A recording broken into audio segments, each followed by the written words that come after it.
This is Gary Guyman with the Dominate the Day podcast. The purpose of this podcast is to help you get 1% better in your business, provide clarity, and give you some ideas that will help you grow your business. If you're ready to dominate the day, let's go. Dominate the day, that's what we're about to do. If you don't want to dominate, then this podcast ain't for you. But if you are, then keep listening, cause every single damn day, the mission is to dominate. You already know we're here to dominate the day. So if you want to dominate every day, then let's go, it's time to grow. This is another episode of Dominate the Day.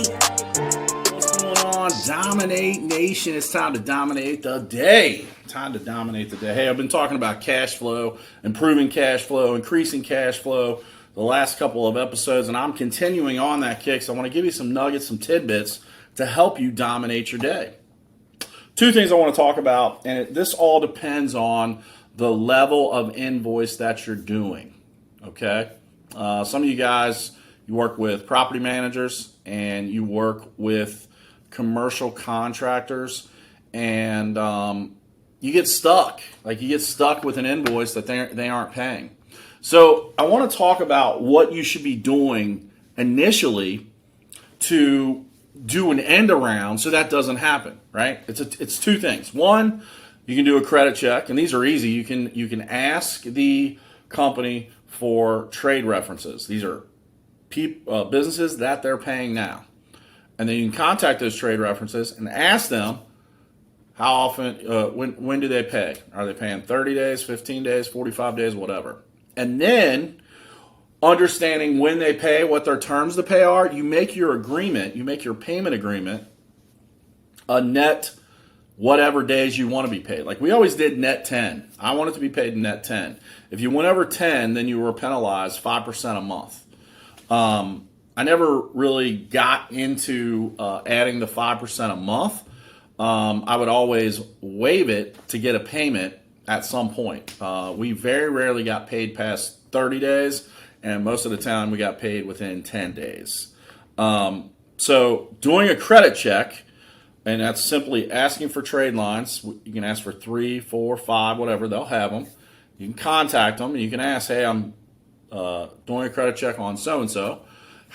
What is their average net payment terms? You call the accounts receivable and of that company. Accounts receivable will tell you, or they might have a credit department or a credit manager or whoever.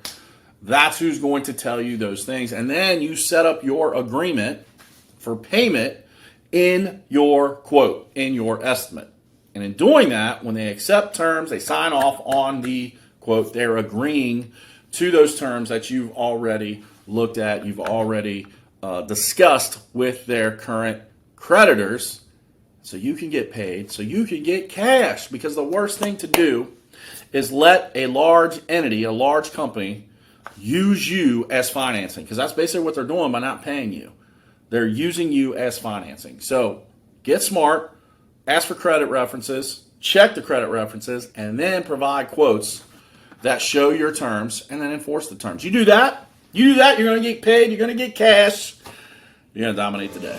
Dominate the day, that's what we're about to do. If you don't want to dominate, then this podcast ain't for you. But if you are, then keep listening, cause every single damn day, the mission is to dominate. You already know we're here to dominate the day. So if you want to dominate every day, then let's go, it's time to grow. This is another episode of Dominate the Day.